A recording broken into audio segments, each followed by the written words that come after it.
We had a record year in farm income last year. We had a record year the year before, the best 2 years of farm income in the history of the United States. The problem is that there has been a concentration of that farm income. If you take a look at the farms that basically generate $500,000 or more in sales, $500,000 more in sales, that represents 150,000 farms in America out of 2.1 million. That's 7.5% of our farming population in the country. Those farms received 89% of the farm income. Now, I wasn't good in math, but I was good enough to know that that means that nearly 2 million farmers in the country today shared the other 11%. You take a farm family, and you're going to ask that farm family, first of all, to talk about climate-smart agriculture. And what is climate-smart agriculture? There are 141 projects. We're putting $3 billion into those projects across every major commodity. Every state in the country is participating.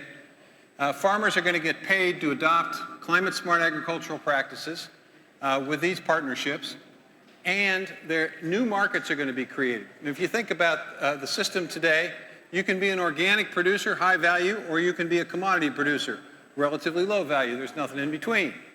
Climate-smart agriculture gives you an opportunity for a value-added proposition that can increase farm income.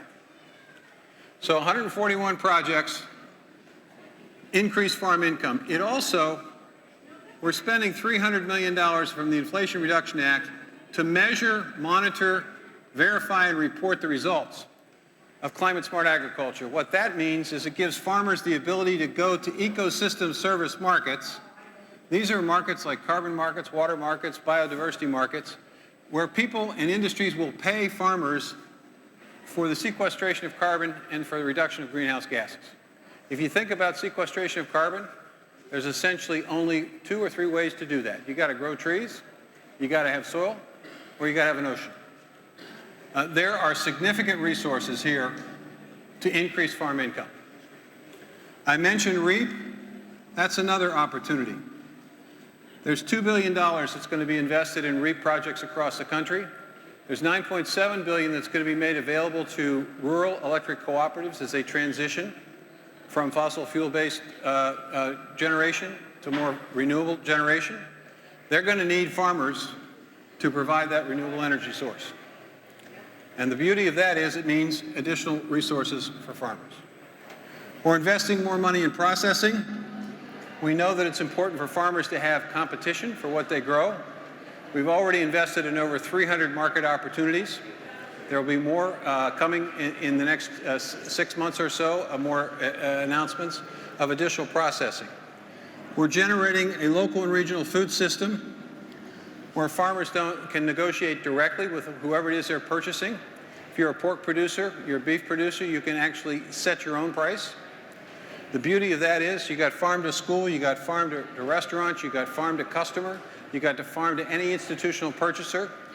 We've established what are called food business centers to allow farmers the opportunity to go in and say, I'm interested in establishing a local and regional food system in my area.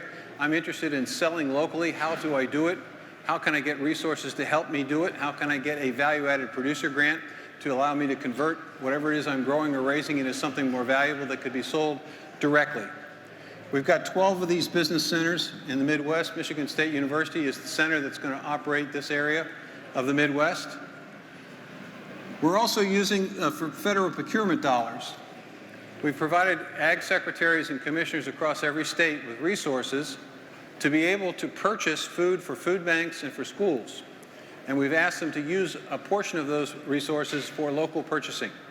In the past, basically the money that we provided to states to buy that food for food banks or schools was essentially, they purchased it from large-scale operations. It was trucked 1,000 miles to the school and to the local food bank. Now it's going to be locally purchased, which is going to create new market opportunities for farmers.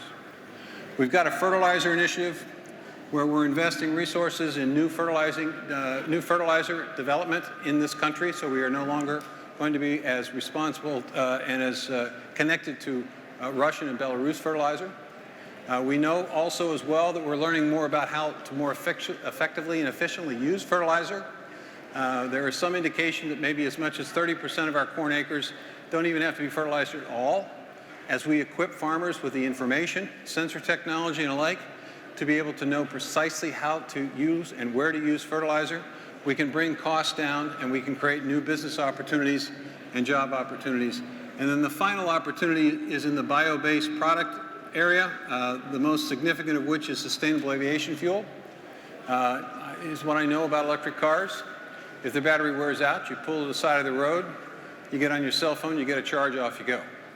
But if you're in an airplane and the battery wears out and you're over a lake or an ocean, what do?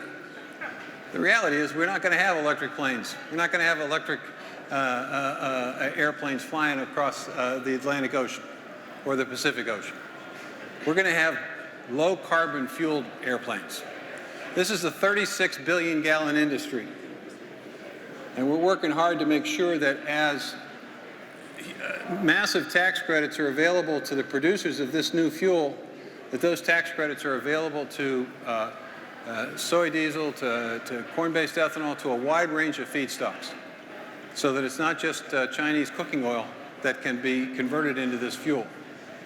So instead of just having one way for producers to make money, small and mid-sized producers can be a climate-smart agriculture purchaser and get a value-added opportunity. They can essentially create opportunities for being able to showcase how much carbon they're sequestering in their land through these practices and get a benefit from an ecosystem service market. They can invest in a Renewable Energy for America program and work with their local co-op and sell the excess energy. They can get a better price from their local processor. They can negotiate their own price on a local regional food system. They can take advantage of procurement. They can lower their costs with fertilizer, and they can take their agricultural waste and product and produce a multitude of products, not just sustainable aviation fuel, a wide variety of plastics, materials, fabrics, fibers, fuel, energy. It's a bio-based world. It has never been a better time to be in agriculture. So instead of just one way, you've got 1, 2, 3, 4, 5, 6, 7 ways to make money and one additional way to save money. And that's basically the future.